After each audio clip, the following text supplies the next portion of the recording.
Hello दोस्तों, स्वागत है आप सभी का एक और न्यू वीडियो में। दोस्तों, आज के इस वीडियो में हम बात करेंगे, आगे हम चलेंगे अगले टॉपिक पर, जिसका नाम क्या चीज है, व्युत्क्रमणी अवयव।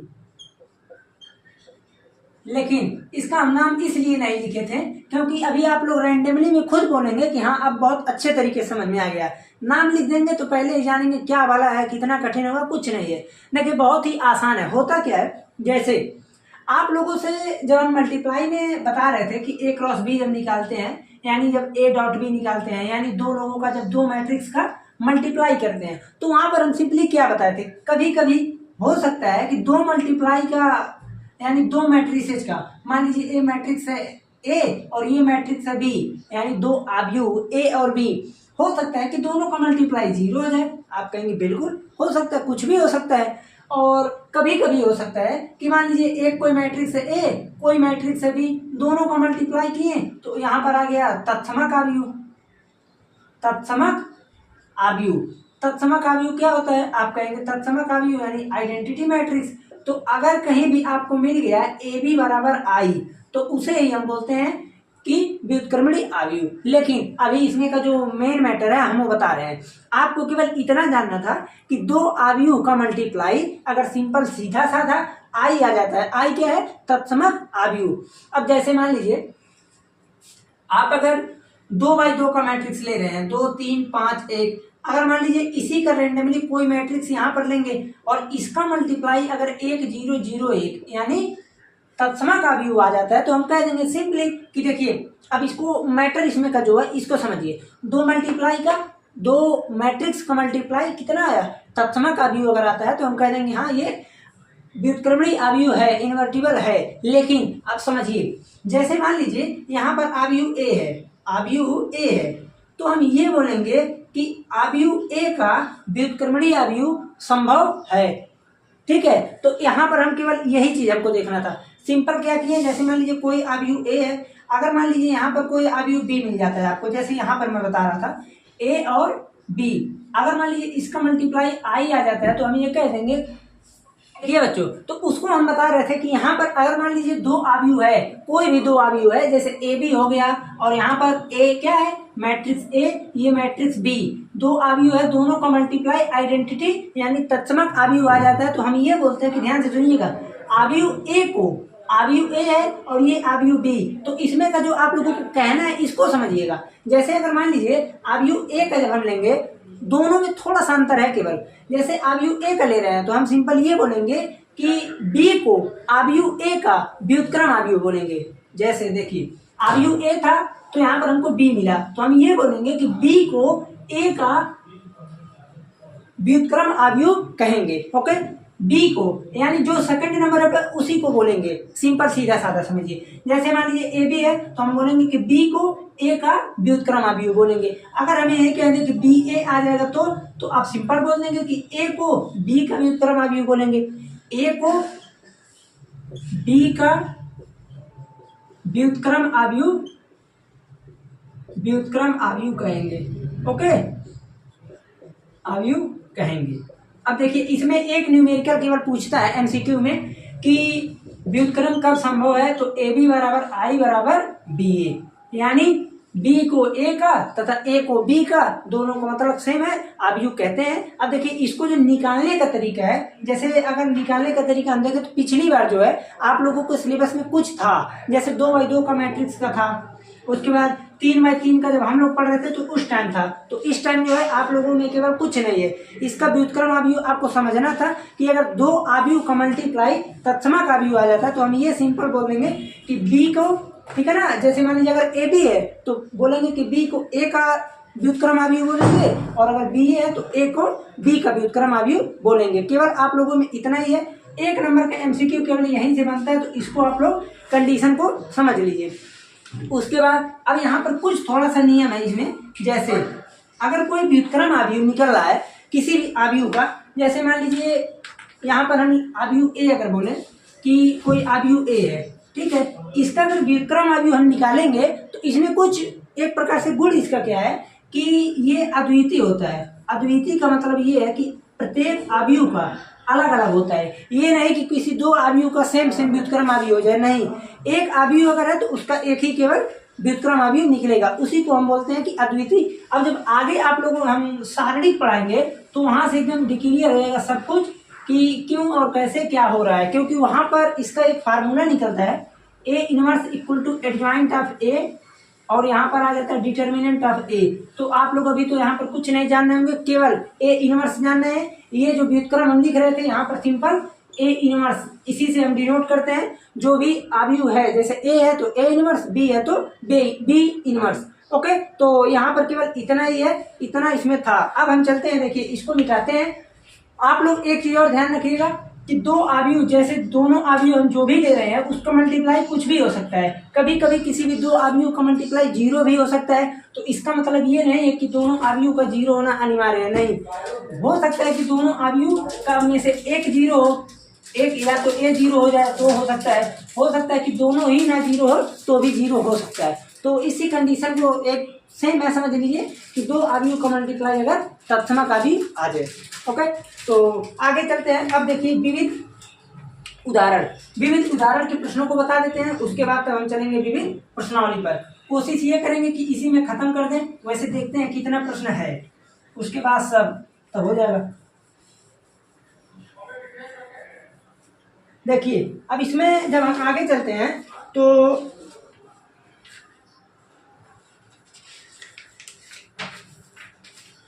इसमें जो एक नियम था आप लोगों को बता दिया कि इसका जो भी व्युत्क्रम निकलेगा वो अद्वितीय होता है। उसके बाद तो इसमें कुछ नहीं है, एक फार्मूला जो कि इसमें दिया है, लेकिन हम पहले ही आपको बता दिए हैं कि अगर ए बी होल का इनवर्स निकालें, ए बी का इनवर्स निकालें तो बी इनवर्स और ए इनवर्स होता है, बी इनवर्स ए इनवर्स। देखिए जैसे हम लोग उसमें पढ़े थे ट्रांसपोज में, तो उसमें हम क्या बोले थे कि अगर ए बी का हम ट्रांसपोज लें तो बी डैश ए डैश आता है, ठीक है। तो उसी प्रकार से यहाँ इनवर्स में है कि अगर ए बी का हम इनवर्स निकालें तो बी इनवर्स और ए इनवर्स आता है। ये मैं समझिएगा कि उल्टा लिखा नहीं, ये सीधा लिखा, सही भी है, ठीक। तो अब हम चलते हैं विविध उदाहरण पर। देखिए विविध उदाहरण में पहले हम सीधे बात करेंगे 23 नंबर प्रश्न की। 23 नंबर उदाहरण है ना, हाँ। देखिए इसमें कह रहा है, सिंपल एकदम बहुत ही आसान प्रश्न है कि यदि ए तथा बी समान कोटि के सममित अवयव हैं तो आप सिद्ध कीजिए कि ए बी जो है वो सममित होगा। तो आप कहेंगे बिल्कुल आसान है। जैसे मान लीजिए ए और बी कैसा अवयव है, समान कोटि के सममित अवयव, समान कोटि के सममित अवयव है। ओके, सममित अवयव है। अगर ए तथा बी समान कोटि के सममित अवयव है और हमको अगर ए बी का निकालना है तो आप सिंपल काम क्या करेंगे, तुरंत ट्रांसपोज लेंगे। यानी ट्रांसपोज जैसे ही हम लेंगे तो अब यहाँ से क्या चीज आएगा, देखिए तो अभी फार्मूला तो यहाँ पर आप लोग देखे नहीं है। अभी ये देखिए, इसको हम डैश से भी लिखते हैं ट्रांसपोज को और टी से भी लिखते हैं, तो दोनों में अंतर नहीं है, इसको आप लोग ध्यान दीजिएगा। तो यहाँ से इसका फार्मूला क्या हो जाएगा, देखिए बी डैश और ए डैश। अब यहाँ डैश ही लिख देते हैं, नहीं तो आप लोग कंफ्यूज हो सकते हैं, बी डैश और ए डैश। तो अब देखिए ए तथा बी समान कोटि के सममित अवयव है, पहले से ही दे दिया कि सममित अवयव है, तो सममित अवयव यानी ए डैश का मान हो जाएगा ए, बी डैश का मान हो जाएगा बी। ये चीज तो दे रखा है, तो यहाँ आप इसे इनपुट कर दीजिए तो सिंपल काम हो जाएगा बी ए, और बी ए यानी इसको हम लिख सकते हैं ए बी। ओके, तो इस प्रकार से इतना आ गया। अगर मान लीजिए यहाँ पर हम उल्टा पूछ रहे हैं आप लोगों से कि बी ए का बताइए, तो बी ए का निकालेंगे तो ए डैश बी डैश आएगा और इसको लिख देंगे ए बी। ओके, तो यहाँ से हम ये बोल सकते हैं कि सिंपल कोई भी अगर है तो हमको केवल ये ध्यान देना है कि ये जो बोल रहा है ये क्या है, एक कंडीशन कोई ना कोई देकर रखेगा, चाहे सममित बोल दे चाहे विषम सममित, कोई एक कंडीशन देकर रखेगा। ओके, तो इसमें केवल इतना था। इसको यहाँ पर आप लोग जान ही लिए कि ए इनवर्स जो भी है, जैसे मान लीजिए अगर ए बी था, A B equal to I, तो इसको हम बोल देंगे कि B equal to A inverse. अगर मान लीजिए ए बी का लेंगे तो ए बराबर बी इनवर्स, इसको आप लोग समझिएगा, वैसे कहीं भी आप लोगों को मिलेगा नहीं। ओके, आगे हम समझा देंगे सारणी चैप्टर में बढ़िया से। अब देखिए अगला प्रश्न है कि अब अगला प्रश्न थोड़ा सा अच्छा प्रश्न है, इसको बताने लायक है। उदाहरण नंबर 24।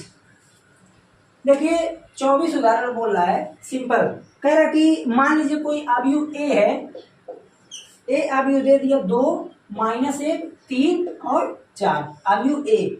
फिर बोल रहा है कि अवयव बी इक्वल टू है 5, 2, 7 4। फिर यहाँ से आगे है 2 5 3 8, 2 5 3 8 आव्यूह सी। तो बोल रहा है कि सिंपल काम क्या कीजिए, तो एक ऐसा आव्यूह डी ज्ञात कीजिए, डी ज्ञात करना है जो कि कंडीशन है C D minus A B बराबर 0। 0 नहीं, इसे हम ओ बोलते हैं, ओ यानी शून्य आव्यूह होता है। देखिए अब यहाँ पर एक चीज आपको समझना है, जैसे अगर मान लीजिए कोई ये लीनियर होता या फिर किसी अन्य चैप्टर का सवाल होता, तो आप लोग सिंपल काम क्या करते हैं, C D equal to A B, D बराबर हो जाता है ए बी बाई सी। ये काम यहाँ पर भी संभव हो सकता था, लेकिन आपको पता है कि जब भी हम आव्यूह की बात करते हैं तो आव्यूह में जोड़ना संभव है, घटाना संभव है, गुणन संभव है, लेकिन आव्यूह में क्या चीज, डिवाइड संभव नहीं है। आव्यूह का डिवाइड नहीं होता है, यानी आव्यूह का भाग क्या होता है, नहीं होता है। इस कारण से हमको यहाँ पर इस प्रकार से हम ट्रांसफर करके नहीं निकाल सकते हैं, इसलिए हमको डी को क्या करना पड़ेगा, कोई एक आव्यूह मानना पड़ेगा।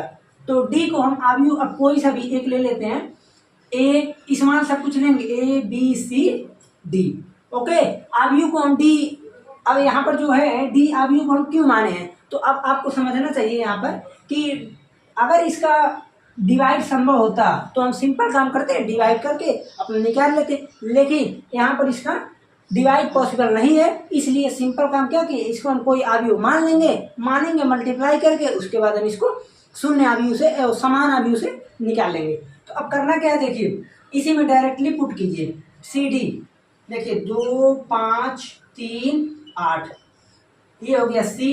डी का मान तो बता ही दिए, A B C D, minus A B का मान भी पता ही है, 2 माइनस 1 3 4 5 2 7 4। ओके, इस प्रकार से अब बराबर शून्य है, तो आप लोग इसे अभी रह दीजिए। ओके, अब यहाँ से देखिए मल्टीप्लाई करेंगे, तो जैसे ही मल्टीप्लाई करेंगे तो क्या हो जाएगा, देखिए 2 का मल्टीप्लाई ए में, तो 2a प्लस 5c। ओके, और यहाँ पर आ जाएगा कितना, 2b प्लस 5d, नीचे कितना आएगा 3a प्लस 8c, यहाँ पर आ जाएगा 3b प्लस 8d।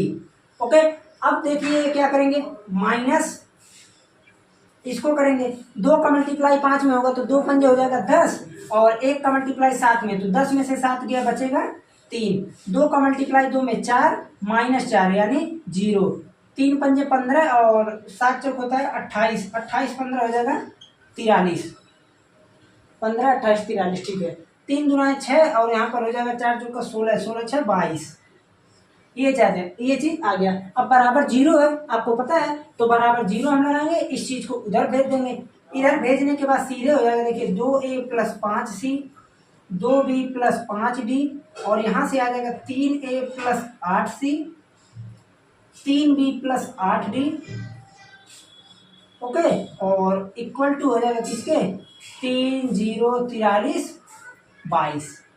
ठीक, अब यहाँ पर आपको करना क्या है, सिंपल काम, ऐसा प्रश्न हम बता चुके हैं, अब चूंकि विविध उदाहरण में हम चल रहे हैं ना, तो हमको ऐसा प्रश्न मिलेगा जो हम लोग कर चुके रहेंगे। 2a 5c इक्वल टू 3 किससे हो रहा है, समान आव्यूह से, और यहाँ से हो जाएगा देखिए 3a plus 8c, 3a plus 8c equal to 43, 1 हो गया 2 हो गया। ठीक, अब इसको हम इक्वल करेंगे, 2b plus 5d equal to 0, 3b plus 8d 22। ठीक है ना, तो इस प्रकार से देखिए हम इक्वेशन बना लेंगे, इक्वेशन बनाने के बाद यहाँ से हम निकालेंगे किसकी वैल्यू, ए और सी की वैल्यू, ए और सी की वैल्यू। अब कैसे निकलेगा, आप लोग विलोपन विधि, प्रतिस्थापन विधि, वज्र गुणन सब विधि पढ़ के आए हैं क्लास 10 से, तो वहां से आप लोग इसको बी और डी, ए और सी चारों वैल्यू को निकाल करके जो भी अंक में आएगा, माइनस में आए, 0 आए, चाहे जो आए, आप लोगों को करना क्या है, लिख दे रहा है आव्यूह D equal to A B C D. Okay, इस प्रकार से हम यहाँ पर सिंपल काम करके लिख देंगे। ठीक है ना, तो देखिए आप केवल आप लोगों ने यही 2-3 उदाहरण दिया था। अब उसके बाद हम इसके आगे का प्रोसेस तो आसान ही है, आप सभी लोग चाहेंगे तो कर लेंगे इसमें का। ठीक है, वैल्यू निकाल करके पुट कर देना है। अब इसमें डायरेक्टली दिया है, उदाहरण है ना चूंकि, तो डायरेक्टली इसमें दिया है ए का मान आ रहा है -191 -110 77 44, इस प्रकार से बड़ा बड़ा मान आ रहा है। अब हम चलते हैं देखिए विविध प्रश्नावली पर। विविध प्रश्नावली पर चलते हैं। इसमें ज्यादा प्रश्न नहीं है, 10-11 प्रश्न है। इसमें भी बहुत सारे प्रश्न आप लोग कर लेंगे, बहुत ही आसान है। देखिए पहला प्रश्न विविध उदाहरण, विविध प्रश्नावली का पहला प्रश्न, यदि ए तथा बी सममित आव्यूह हैं, यदि, ये प्रश्न मैं करा चुका हूं जब मैं आप लोगों को ट्रांसपोज पढ़ा रहा था, ठीक है ना, ट्रांसपोज आव्यूह, तो वहां पर सिंपली हम उस चीज को बता दिया था। तो सिंपली देखिए क्या है प्रश्न है कि यदि ए तथा बी, ए और बी सममित आव्यूह है। कैसा आव्यूह है? सममित आव्यूह। अब सममित आव्यूह का कंडीशन आप सभी को पता होना चाहिए। ओके, तो कह रहा है कि सिद्ध कीजिए कि ए बी माइनस बी ए विषम सममित आव्यूह है। तो आप ये प्रश्न को कैसे करेंगे? बहुत ही आसान है। इसको तुरंत ट्रांसपोज लेंगे, इसका ट्रांसपोज जब लेंगे तो हो जाएगा, देखिए ए बी का ट्रांसपोज माइनस बी ए का ट्रांसपोज। ओके, अब यहाँ से इसका क्या आ जाएगा, देखिए ये अब यहाँ पर जब हम इसको सॉल्व करेंगे तो अभी हम फार्मूला लिखे ही थे कि अगर ए बी का मान लीजिए हम ट्रांसपोज ले रहे हैं तो सिंपल काम हो जाएगा, बी से ए हो जाएगा, बी ए, तो यहाँ से हो जाएगा बी का ट्रांसपोज ए का ट्रांसपोज माइनस ए का ट्रांसपोज बी का ट्रांसपोज। और सममित क्यों दिया है? क्योंकि यहाँ से हम ले सकें A dash equal to A, B dash equal to B, तो यहाँ से हो जाएगा देखिए B A minus A B. अब क्या करेंगे, माइनस को कॉमन ले लेंगे तो A B minus B A. अब देखिए ये चीज तो मेरे पास था, यानी A B minus B A हमारे पास था, A B minus B A. ये चीज अगर मान लीजिए कोई आव्यूह हम सी ले लें तो यहाँ से हम ये देख रहे हैं कि हमको माइनस सी मिल रहा है। यानी हम ये कह सकते हैं कि जब कोई भी आव्यूह उसका ट्रांसपोज लेने पर अगर हमको माइनस में मिलता है तो बोल देते हैं कि वो विषम सममित आव्यूह है। तो इस प्रकार ये चीज विषम सममित आव्यूह है। ओके, अब देखिए आ जाते हैं दूसरे प्रश्न पर। अभी वैसे तो टाइम बहुत कम ही हुआ होगा, चलिए अभी 15 मिनट हुआ है। वैसे जल्दी जल्दी जानबूझ कर रहे हैं क्योंकि लगभग 15 लेक्चर हो गया है, तो अगर आज खत्म हो गया तो बढ़िया रहेगा। अगर मान लीजिए एक आध दो प्रश्न, वैसे कोशिश करेंगे इसी में हो जाए, अगर बच गया तो कल संडे है तो भी फिर एक क्लास थोड़ा सा छोटा कर देंगे। देखिए दूसरा प्रश्न है, कह रहा है कि सिद्ध कीजिए कि आव्यूह बी डैश ए बी सममित अथवा विषम सममित है। देखिए दोनों दिया है, सममित और विषम सममित है, सममित और विषम सममित है। अब कंडीशन है क्या चीज, यदि ए सममित अथवा विषम सममित है।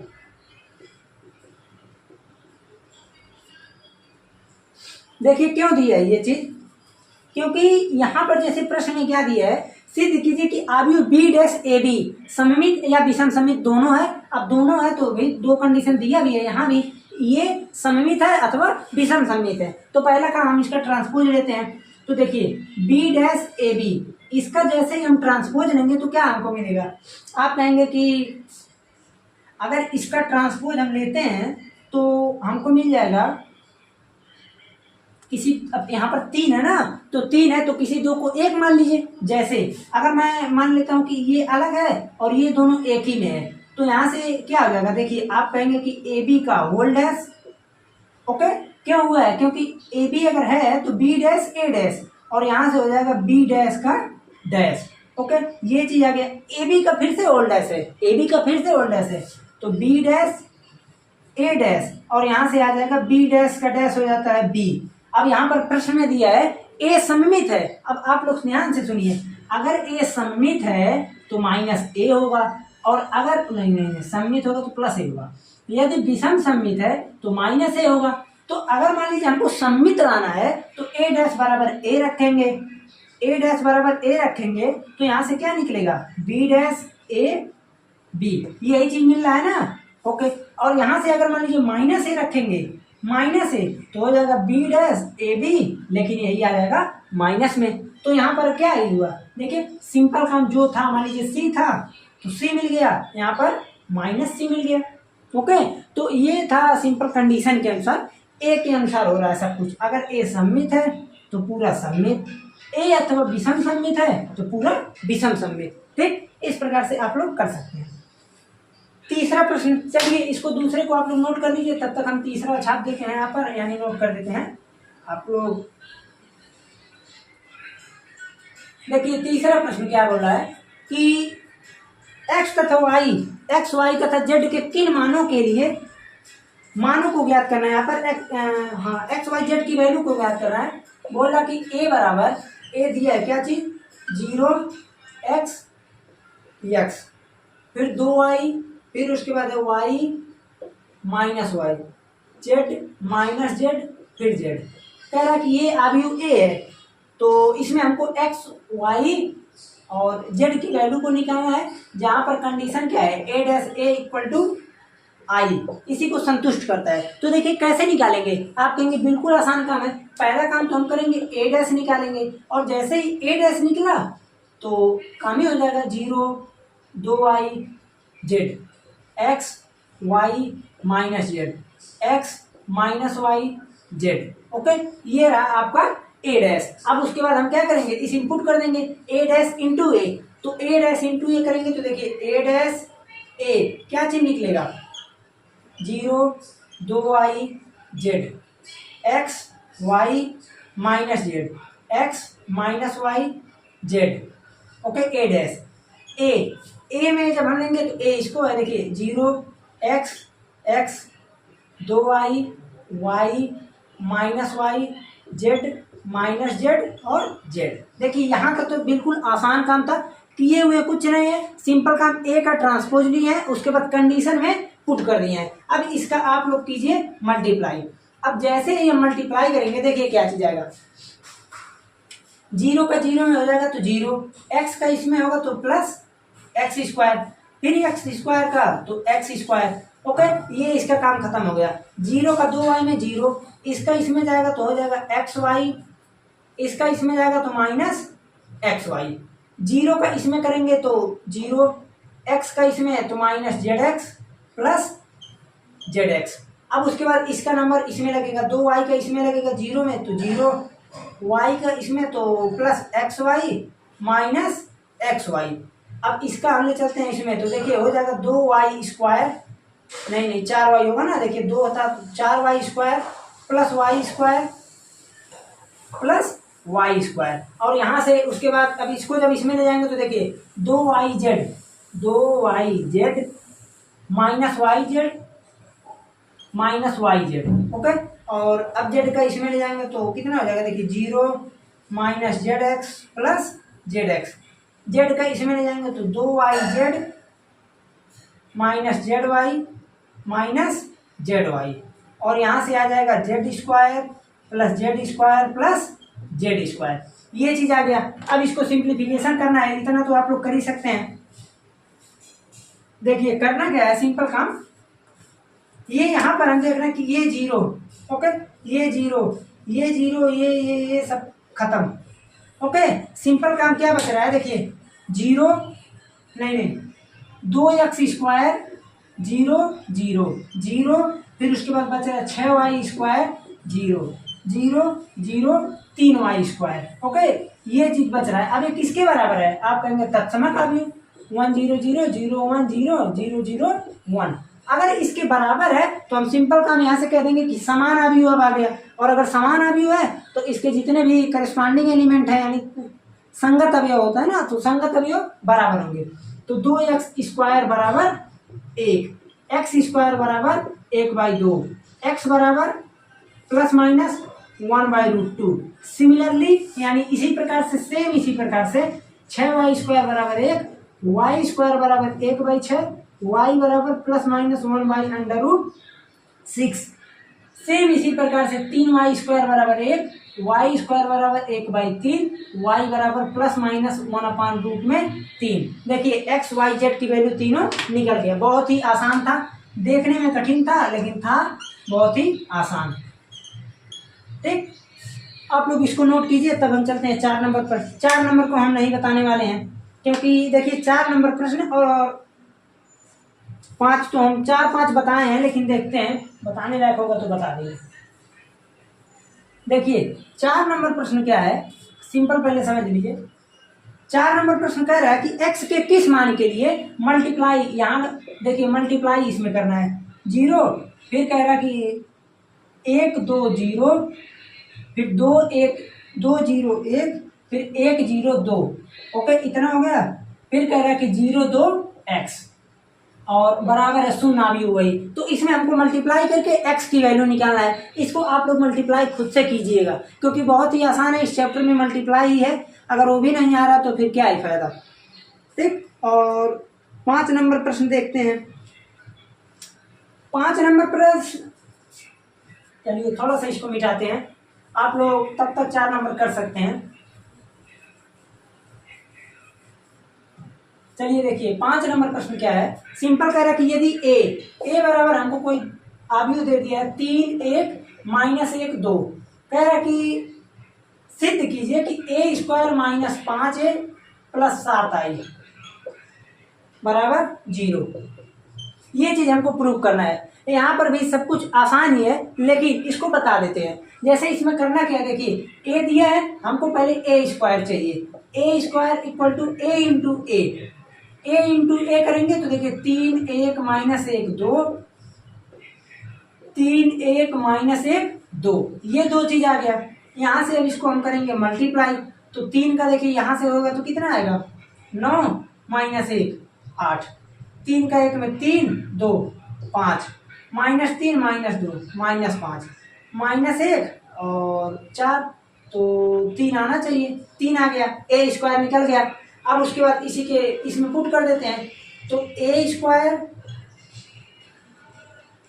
स्क्वायर उसके बाद -5a। अब देखिए 5a था ना, तो हम डायरेक्टली a को लिखते हैं 5 से मल्टीप्लाई करके, तो 5 यहाँ हो जाएगा 15, 5 -5 10, ये आ गया। उसके बाद +7 आई है, +7 0 0 7, इसी को जोड़ना घटाना है। देखिए 8 + 7 15, 15 में से 15 गया 0, 5 -5 0, -5 + 5 0, 3 -10 -7 0, ये क्या चीज आ गया 0। देखिए बहुत ही आसान तरीके से ये प्रूव हो गया 5 नंबर प्रश्न, क्योंकि था ही आसान। 6 नंबर प्रश्न देखिए बोल रहा है, 6 नंबर प्रश्न एकदम सेम इसी की भांति है, वैसे 6 नंबर प्रश्न एकदम सेम इसी के जैसे है। ठीक, तो इसको हम छोड़ देते हैं। अब हम चलते हैं डायरेक्टली 7 नंबर प्रश्न। देखिए 7 नंबर प्रश्न क्या बोल रहा है तो बहुत ही आसान, क्योंकि ऐसा मैं प्रश्न बताया था, एग्जाम्पल में भी था, उसके बाद हाँ प्रश्नावली में भी था, बताया हूँ इसको अच्छी तरीके से। 7 नंबर का बात करते हैं। देखिए इसमें पहले कह रहा है कि एक निर्माता 3 प्रकार की वस्तुएं x y z का उत्पादन करता है, जिनका वह 2 बाजारों में विक्रय करता है। वस्तुओं की वार्षिक बिक्री नीचे सूचित है। अब देखिए यहाँ पर ले लिया क्या चीज, बाजार, फिर यहाँ पर बोल रहा है कि उत्पादन, ये चीज उत्पादन में है। अब बाजार है यहाँ पर 1 और दूसरा 2, दूसरा है तो 2 ही होगा। फिर उत्पादन में कितना है, देखिए 10,000 2,000 18,000, ठीक है, 6,000 20,000 8,000, 6,000 20,000 फिर 8,000। अब इसको ध्यान से आप लोग समझिएगा, ये चीज तो हो गया, बाजार दे दिया, उत्पादन दे दिया। फिर कह रहा है कि अब क्वेश्चन नंबर ए, इसमें ए है, यदि x y तथा z की प्रत्येक इकाई का विक्रय मूल्य दिया है। देखिए विक्रय मूल्य कह रहा है कि 2.5 और उसके बाद 1.5, फिर कह रहा है कि 1 रुपए है, 1 रुपए है, तो प्रत्येक बाजार में कुल आय आव्यूह बीजगणित की सहायता से ज्ञात कीजिए। तो आप कैसे करेंगे, आप देखिए इसको करेंगे क्या, ये उत्पादन है, ये विक्रय मूल्य है, तो उत्पादन का विक्रय मूल्य से हमको क्या करना पड़ेगा, आप कहेंगे तुरंत कि इसको मल्टीप्लाई करना पड़ेगा। अब मल्टीप्लाई कैसे करना पड़ेगा इसको समझ लेते हैं। हाँ तो देखते हैं, देखिए आप लोगों को मल्टीप्लाई में एक नियम आना चाहिए कि m क्रॉस n अगर कोई आव्यूह है और दूसरे का आव्यूह है कोई n क्रॉस m, तभी ये आव्यूह संभव है। जब यहाँ पर किसी भी आव्यूह का पहले वाले आव्यूह का ये क्या चीज है, आप कहेंगे कोटि और दूसरे वाले का पंक्ति, जब बराबर होगा तभी संभव है। तो आपको भी यही नियम लगाना है ये अवयव कौन सा है? आप कहेंगे 2x3 का। ये अवयव कैसा है? आप कहेंगे 1x3 का। संभव है? नहीं। इसको हमको संभव बनाने के लिए इस प्रकार से लिखना पड़ेगा, तभी होगा। तो आप यहाँ पर सिंपल काम क्या करेंगे, पहले वाले का आंसर देखिए ऐसे हो जाएगा 10,000, 2,000। कंफ्यूजन ना हो इसलिए बताना पड़ रहा है, नहीं तो बताते नहीं। फिर यहाँ से देखिए हो जाएगा 6,000, 20,000, यहाँ से 8,000। ये हो गया अवयव ए 2x3 का। अब हमको इसको 3x1 के जैसे लिखना है, तो कैसे लिखेंगे? 3x1 कैसे लिखेंगे? तो आइडिया लगाइए, 2.5, 1.5, 1.00। देखिए हो गया कि नहीं? 2x3, 3x1, तो ये सब खत्म हो जाएगा, 2x1 का बनेगा। वहीं से हम इसका सब कुछ निकाल लेंगे। ठीक, इस प्रकार से मल्टीप्लाई करेंगे, सब कुछ आ जाएगा। उसके बाद देखिए 7वें में बी नंबर प्रश्न दिया है। बी नंबर क्या कह रहा है कि यदि उपर्युक्त 3 वस्तुओं की प्रत्येक इकाई की लागत बात कर रहा है। ये तो विक्रय मूल्य था, यानी हम बेच उच दिए जितने में था। अब लागत कैसा है? लागत कह रहा है 2 रुपये था, 1 रुपया था और 50 पैसा था, यानी 0.5 ये सब था। तो यहाँ से हम ये क्या करेंगे, मल्टीप्लाई सेम इसी प्रकार से करके इसका हम निकाल लेंगे कि कितना प्रॉफिट हुआ।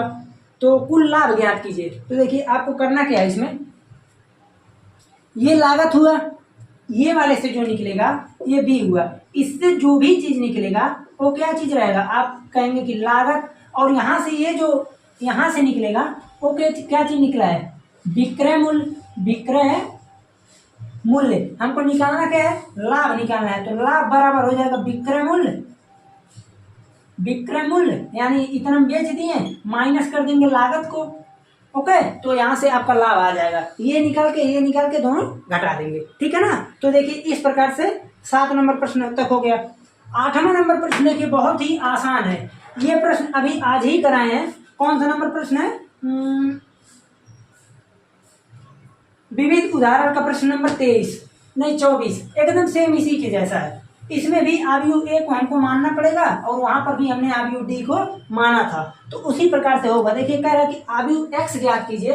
8 नंबर प्रश्न, अवयव एक्स को ज्ञात कीजिए कि यहाँ पर देखिए एक्स 1, 2, 3, 4, 5, 6 ये चीज इक्वल टू है -7, -8, -9, 2, 4, 6 इस प्रकार से हुआ। हमको देखिए अवयव एक्स को क्या मानना पड़ेगा, आपको पता होना चाहिए कि अवयव एक्स को मान लीजिए आप यहाँ पर मल्टीप्लाई अगर इसका हमको करना है, 2 तरीके से हम बता रहे हैं कि क्या चीज मानना है, क्यों वही मानना है, हम दोनों बता रहे हैं। देखिए अगर मान लीजिए इसका जब हम कोटि देखेंगे कितने का है, 2x3 का, यही ना है? हाँ, तो आप कहेंगे ऐसा है, हम इसको कुछ भी मान सकते हैं, 1x2, 1x2 मान सकते हैं, 3x2 मान सकते हैं। तो हम क्या चीज मानेंगे, हमको क्या चीज यहाँ पर लिखना पड़ेगा कि हम कैसे मानेंगे। तो देखिए आइडिया लगाना है। मान लीजिए आप 1x2 को मान लीजिए, 1x2 पहले समझ लीजिए, उसके बाद करना तो है। 2x3 है यहाँ पर, तो अगर दोनों का मल्टीप्लाई हम कर लिए, हमको 1x3 का मिला। अब आपको पता होना चाहिए कि ये अवयव क्या है, 2x3। अगर हमको 1x3 का अवयव मिला तो क्या फायदा होगा, हम इससे इक्वेट ही नहीं कर पाएंगे। अब इक्वेट करने के लिए यानी समान अवयव कब होता है, आपको पता होगा कि कोटि समान होनी चाहिए, कोटि समान होनी चाहिए। तो अगर कोटि समान नहीं होगी तो होगा ही नहीं, यानी हमको यहाँ पर कौन सा अवयव मानेंगे, 2x3 का ये है, तो 3x2 का अगर मानेंगे तो देखिए 2x3 हो जाएगा, ये भी गलत हो जाएगा। तो आपको समझने के लिए यहाँ पर हम ये बता देते हैं कि 2x2 को मानते हैं। देखिए ठीक, 2x2 का क्यों मानते हैं, देखिए अगर 2x2 का हम अवयव मानते हैं, ठीक, ये दोनों तो हो जाएगा कैंसिल, तो यहाँ से बचेगा कितना, 2x3। जो भी अवयव आप यहाँ लेंगे तो अब 2x2 में ABCD मान लीजिए। ओके, तो ये चीज मानेंगे, मल्टीप्लाई करेंगे तो यही अवयव मिलेगा 2x3 का। इस अवयव का इससे इक्वेट करके ABCD का वैल्यू निकाल करके पुट कर दीजिएगा, बात खत्म हो गया। इतना ही था केवल आप लोगों का। ओके, तो 8 नंबर प्रश्न तक हो गया। अब देखिए 9 नंबर प्रश्न से MCQ है, तो अब तो खैर छोड़ने वाले हैं नहीं। टाइम देख ले कितना देर हुआ, चलिए अभी 32 मिनट हुआ, खैर कोई नहीं। अब हम आप लोगों को बताते हैं MCQ प्रश्न।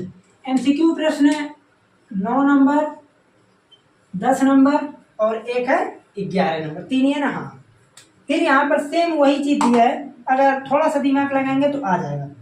कह रहा है कि यदि आव्यूह ए, यदि ए आव्यूह है कोई, ए आव्यूह है कोई alpha beta gamma minus alpha, alpha beta gamma minus alpha, okay, ये चीज है। तो कह रहा है कि ए स्क्वायर बराबर आई, ये दिया है। तो इसमें अब यहाँ पर इसमें रिलेशन निकालना है, रिलेशन 4 लिखा है, तो इसको भी लिख दें, नहीं इसको नहीं लिखेंगे। दूसरा प्रश्न है, आप लोग इसको कीजिए, 10वां नंबर है, यदि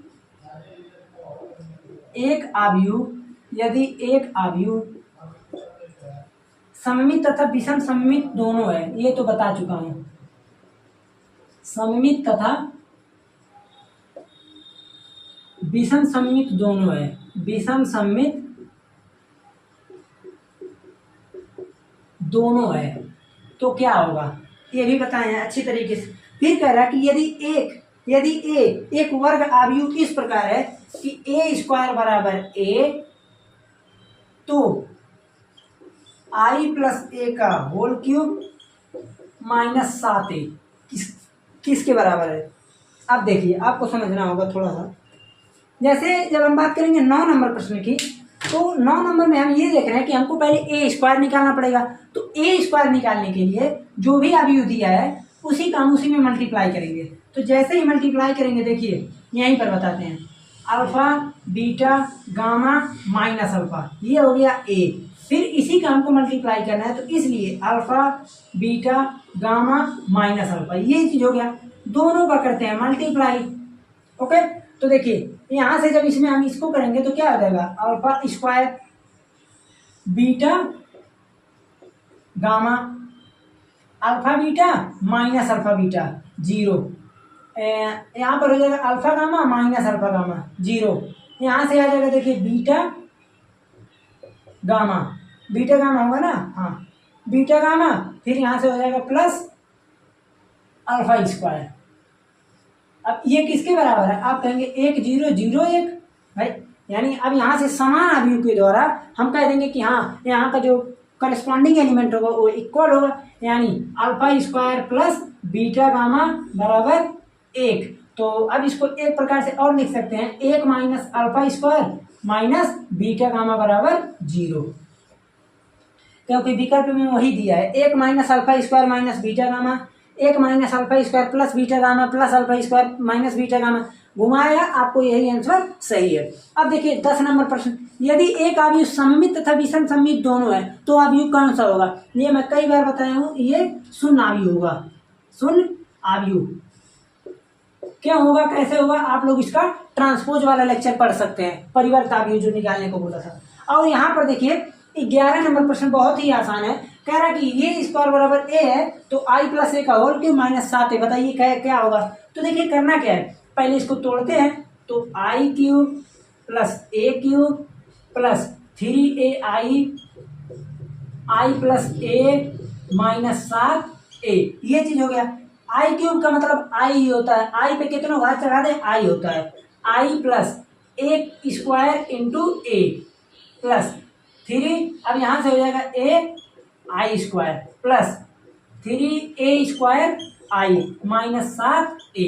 अब उसके बाद यहाँ देखिए, ए हो गया आई प्लस ए स्क्वायर बराबर क्या चीज है, आप कहेंगे ए स्क्वायर बराबर ए है, तो जब ए रखेंगे फिर ए से मल्टीप्लाई होकर ए स्क्वायर बनेगा, और ए स्क्वायर बराबर फिर से ए हो जाएगा, प्लस आई स्क्वायर बराबर आई ही होता है, और ए आई का मल्टीप्लाई हमेशा ए होता है, ओके। तो यहाँ से हो जाएगा 3a प्लस ये हो जाएगा 3a, कैसे हुआ है, ए स्क्वायर का मान ए और आई का मल्टीप्लाई ए होता है, तो यहाँ से 3a माइनस 7a, तो ये तो देख रहे हैं खत्म हो गया, आई बच गया, आई हो गया इसका आंसर, ठीक है। तो आज जो है आप लोगों का चैप्टर हो गया पूरी तरह फिनिश। देखिए एक चीज पहले ही हम बता देते हैं, जो आप लोगों का व्युत्क्रमणीय आव्यूह है उसमें आप लोगों को टेंशन नहीं लेना है, क्योंकि उस चीज को हम आप लोगों का जब हम सारणी पढ़ाएंगे डिटर्मिनेंट, तो वहां पर पूरी अच्छी तरीके से खत्म हो जाएगा, क्योंकि उसमें है थोड़ा बहुत, उसमें जिक्र किया जाएगा अच्छी तरीके से। तो अगर यहाँ पर थोड़ा कुछ कम बेसी रह गया हो तो वहाँ पर उसको अच्छी तरीके से हम समझा देंगे। ठीक, तो चलते हैं, मिलते हैं फिर अगले लेक्चर में। अब यहाँ पर ये समझिए संडे को तो छुट्टी है आप लोगों को, मंडे, तो मंडे को अब हम शुरू करेंगे फिर डिटर्मिनेंट चैप्टर से। ओके।